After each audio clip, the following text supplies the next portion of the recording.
بہت بڑا break through, lieutenant general فیض حمید نے 90 سے زائد گواہان کو بلا لیا۔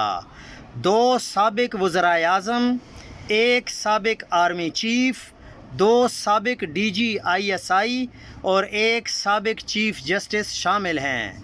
گواہوں کی فہرست میں جو اہم نام شامل ہیں ان میں 1 سابق وزیر اعظم شاہد خاقان عباسی ہیں، دوسرے سابق وزیر اعظم عمران خان ہیں، تیسرے سابق army chief general Qamar Javed Bajwa ہیں اور سابق DGISI lieutenant general retired Nadeem Anjum ہیں اور سابق DGISI lieutenant general retire Naveed Mukhtar ہیں اور ان کے علاوہ 1 سابق چیف جسٹس ثاقب نثار ہیں۔ ان سب کو گواہی کے لیے طلب کر لیا گیا ہے۔